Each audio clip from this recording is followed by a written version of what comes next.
The Hallab. When I was a small boy, I lived in Bab al-Musalla in Midan, the old quarter of Damascus. I remember being fascinated by the various peddlers who wandered the narrow streets chanting about their products and services. Sellers of fruits, vegetables, and sweets, as well as knife sharpeners, pruners, and buyers of old items filled the air with their melodic chants. These rhyming chants never actually mentioned the name of the item being offered, but described in detail its color, freshness, and taste. Buyers knew by the traditional chants what was being offered for sale, which also would dictate the day's menu. The streets were crowded with loaded donkeys, push carts, and peddlers carrying large trays, sadur, piled high with cakes and other tasty things. Children playing in the street or on their way to school would keep an eye out for the seller of sweets. These were mostly seasonal, cooked steaming sweet beets, and popcorn were sold in winter. Ice with syrup, sweet, was sold in the summer.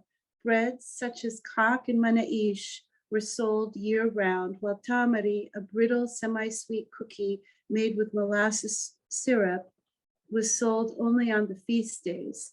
Invariably, a child's daily allowance was exchanged for a kak with zatar, a tamari, or a handful of humblas, a small tasty fruit easy to carry in the pocket. Usually the sweets were shared or bartered with others, thus expanding the purchasing power of the child's allowance. The nicest of the peddlers was the Hallab, the milkman, who chanted about his fresh milk.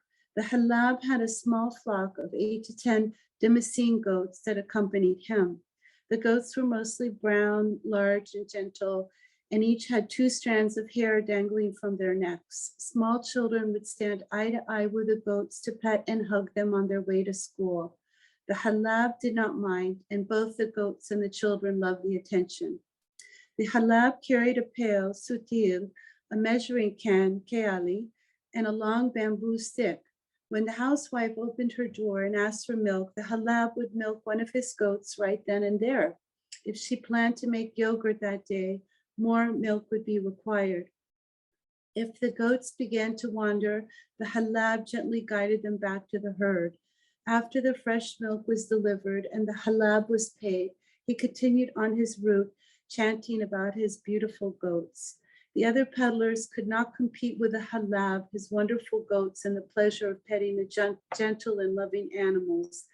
After powdered milk appeared on the grocery shelves, milk never tasted the same again. I can just say that this story, how it came about, like many of these stories, they came about sort of sometimes unexpectedly. And this one happened when my younger sister asked my dad how he got fresh milk in Damascus. And he responded, the goats. And then this story came out, and my mother, I wasn't there, but my mother heard, and she called me and she said, dear, I think you've got another story, and to ask your father to tell you the story of the Hallab. And so that, in this case, is how the story came out. How my sister asking daddy how he had fresh milk in Damascus.